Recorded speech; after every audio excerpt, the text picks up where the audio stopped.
Hello everyone, আসসালামু আলাইকুম। সবাইকে অনেক অনেক শুভেচ্ছা জানিয়ে শুরু করছি আমার আজকের রেসিপি।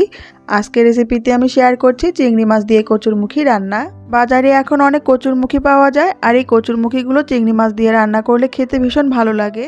আমি যেভাবে এই রান্নাটা করি সেই রেসিপিটি আজকে আপনাদের সাথে শেয়ার করছি। আশা করছি আমার আজকের রেসিপিটি আপনাদের কাছে ভালো লাগবে। এই রান্নাটা করার জন্য এখানে নিয়েছি হাফ কেজি পরিমাণে কচুরমুখী। এই কচুরমুখীগুলো বিভিন্ন অঞ্চলে কচুর ছড়া বা গাঁঠি নামেও পরিচিত। এগুলোকে আমি কেটে ধুয়ে পরিষ্কার করে নিয়েছি। কচুরমুখীগুলোকে এবার পানি দিয়ে সিদ্ধ করে নিব। কচুরমুখী রান্নার পরেও অনেক সময় গলায় ধরে, তাই এভাবে সিদ্ধ করে পানি ফেলে নিলে কচুরমুখী খাওয়ার সময় গলায় ধরার ভয় থাকে না। কচুরমুখীগুলো এমনভাবে সিদ্ধ করতে হবে যাতে কচুরমুখীগুলো বেশি সিদ্ধ হয়ে গলে না যায়। কচুরমুখীগুলো প্রায় 60% মতো সিদ্ধ হয়ে এসেছে। এখন কচুরমুখীগুলোকে নামিয়ে পানি ছেঁকে নিব। কচুরমুখী রান্না করার জন্য এখানে নিয়েছি 250 গ্রাম চিংড়ি মাছ। এখানে ছোট বড় যে কোনো সাইজের মাছ দিয়ে রান্না করা যাবে। সামান্য লবণ আর হলুদ দিয়ে মাছগুলো এখন মেখে নিব। রান্নার জন্য চুলায় একটা প্যান বসিয়ে দিয়ে দিচ্ছি হাফ কাপ পরিমাণে তেল। তেলটা গরম হয়ে গেলে চিংড়ি মাছগুলো দিয়ে মাছগুলোকে এখন ভেজে নেব। চিংড়ি মাছগুলোকে না ভেজে মশলার মধ্যে কষিয়েও রান্না করা যায়, তবে এভাবে মাছগুলোকে ভেজে রান্না করলে রান্নাটার ফ্লেভারটাও ভালো আসে, খেতেও ভালো লাগে। চিংড়ি মাছগুলো খুব বেশি কড়া করে ভাজবো না। মাছের উপরের দিকে কিছুটা লালচে কালার হয়ে আসলে মাছগুলোকে উঠিয়ে নিব। মাছ ভাজা এই তেলের মধ্যে এখন দিয়ে দিচ্ছি হাফ কাপ পরিমাণে পেঁয়াজ কুচি। পেঁয়াজ কুচিগুলো তেলের মধ্যে হালকা ভেজে নেব। পেঁয়াজগুলো হালকা ব্রাউন কালার হয়ে আসলে দিয়ে দিচ্ছি 1 টেবিল চামচ আদা রসুন বাটা। এবার গুঁড়া মশলাগুলো দিয়ে দিব। প্রথমেই দিয়ে দিচ্ছি 1 চা চামচ হলুদের গুঁড়া। মরিচের গুঁড়া দিয়ে দিচ্ছি 1.5 চা চামচ, তবে ঝালের পরিমাণ অবশ্যই যার যার পছন্দ মতো বাড়িয়ে বা কমিয়ে দিতে হবে। ধনিয়া গুঁড়া দিয়ে দিচ্ছি 1 চা চামচ, আর দিয়ে দিচ্ছি 1 চা চামচ জিরার গুঁড়া। স্বাদ মতো লবণ দিয়ে তেলের মধ্যে মশলাগুলো একটু ভেজে নেব, এতে তরকারি কালারটা সুন্দর আসে। তবে খেয়াল রাখতে হবে যাতে মশলাগুলো পুড়ে না যায়। এবার হাফ কাপ পরিমাণে পানি দিয়ে মশলা কষিয়ে নেব।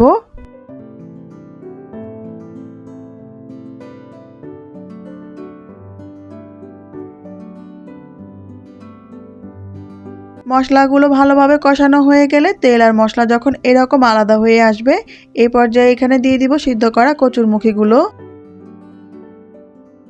এই মশলার সাথে এখন সিদ্ধ করা কচুরমুখীগুলো মিশিয়ে নেব।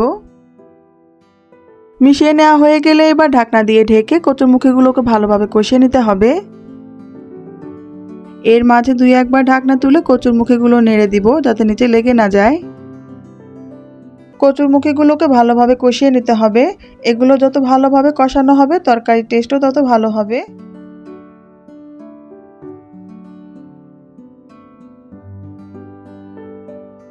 কচুরমুখীগুলো ভালোভাবে কষানো হয়ে গেছে। এখন এখানে ঝোলের জন্য দিয়ে দিব প্রায় 2 কাপ পরিমাণে পানি।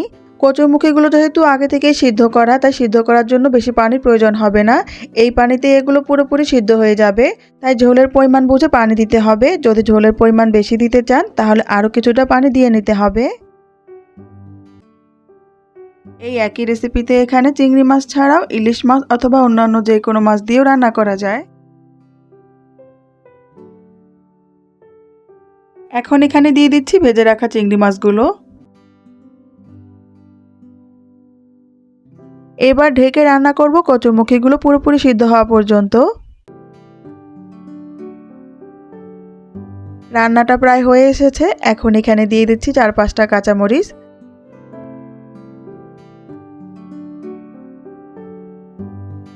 এবার ঢেকে আরও 3-4 মিনিটের মতো রান্না করে নিব।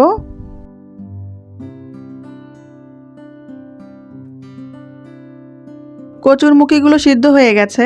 এখন নামানোর আগে দিয়ে দিচ্ছি কিছু ধনেপাতা কুচি। এখানে ধনেপাতার পরিবর্তে ভাজা জিরার গুঁড়াও দিতে পারেন। ধনেপাতা কুচি দিয়ে আরও 2 মিনিটের মতো রান্না করে তরকারিটা নামিয়ে নেব।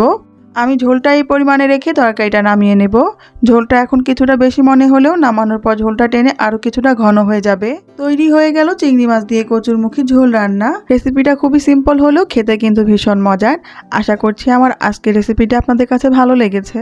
সবার সুস্বাস্থ্য কামনা করে আজকের মতো বিদায় নিচ্ছি। সবাই ভালো থাকবেন। আল্লাহ হাফেজ।